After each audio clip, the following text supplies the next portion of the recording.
Many and a many of an early morn, me and old Blue, we used to run through the corn. Listening to old Blue up ahead of me. Well, he got an old coon up in a tree. Here, Blue,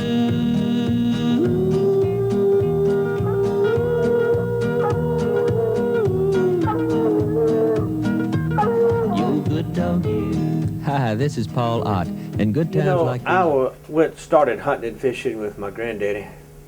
I hate to say it, but it was 60 years ago, about 1949, when I was in high school. I think there was probably about 100 deer in the state of Mississippi, and you could shoot one per season. They had 7 days in November around Thanksgiving and 7 days at Christmas. It ended New Year's Day. Never did see a deer, but I enjoyed going with my granddad and taking him up there and getting ready to go to the camp. That's how I learned to love the outdoors. Of course, I lived at Dixie Springs, and as a kid, when I was 5, 6, 7, 8 years old in the woods, and that was my second family, just enjoying the outdoors. Went on to college and still loved the deer hunt, but I started small game hunting, rabbits and squirrels like all kids back in those days, because we really didn't have any deer in Mississippi when I was in elementary school. Just hunted rabbits and squirrels and ducks. We hunted ducks, but then I went to the Army and I came back, and my love for hunting really hadn't stopped. I was stationed at Fort Hood, Texas. Me and Elvis. I saw him one time, never saw him again.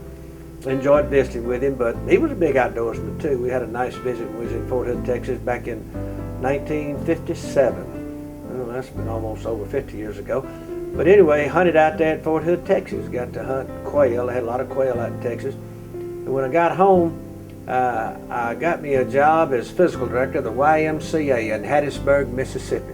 Now let me tell you what was good about being the physical director of the YMCA in Hattiesburg, Mississippi. I taught gym classes, and if you teach gym classes, school's not out to 3 o'clock, so I didn't have to go to work at 3 o'clock. So that meant I could hunt and fish to 2:30 every day. Now my wife had to have an extra job for me to do that. But that was in Hattiesburg, and the hunting at that time was down in the Leaf River Management area. And in that area down there, this is how I really got started.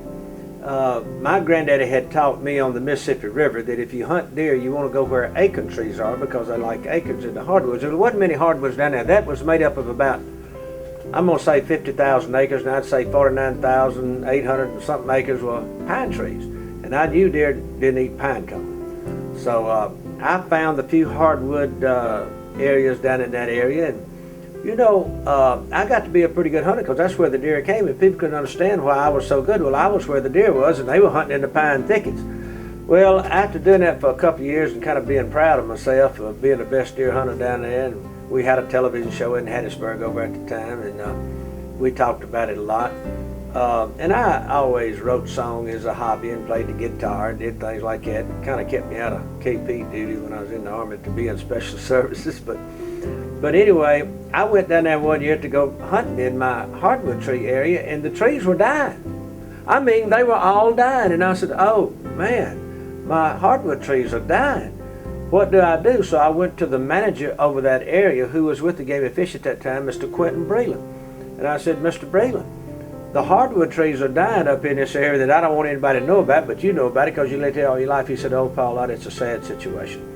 He said, the U.S. Forest Service is killing those trees. I said, killing my hardwoods where I did? And he said, yeah, they want it all to be pine trees.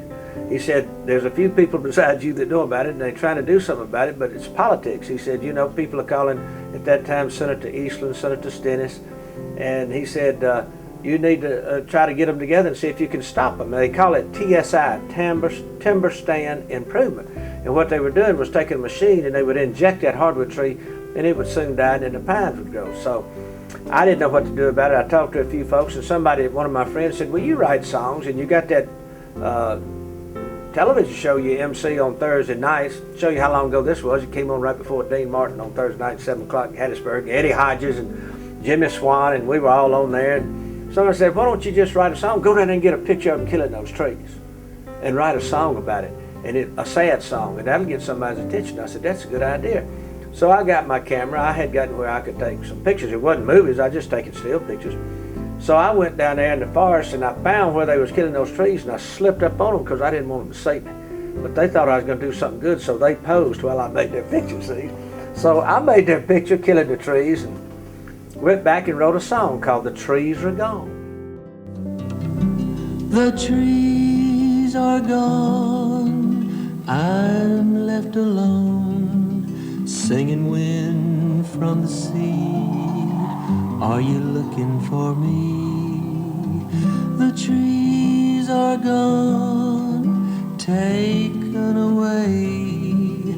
The men and machines took them in a day. The dogwood, the oak, and the pine, they left only me to see what used to be. It takes so long to grow a tree.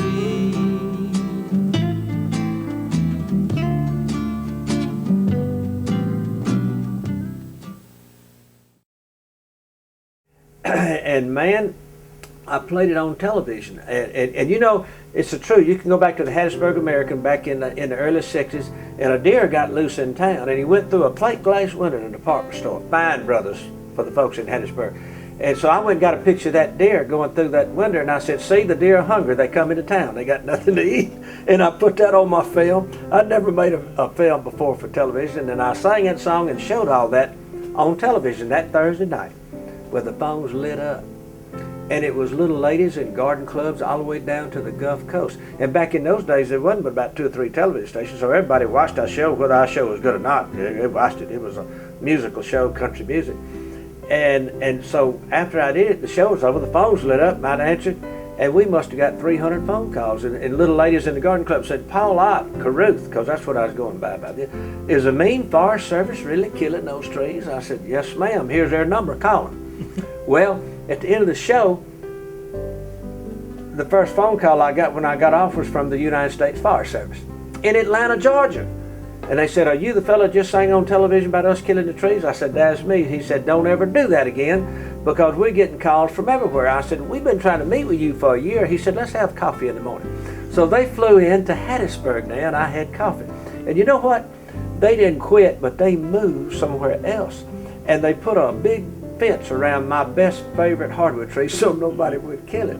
Well, I thought it was over. I said, look, man, we've done something good now. They're not going to kill. I said, y'all need to plant some hardwood trees too, not just pine trees. Yeah, I guess we do.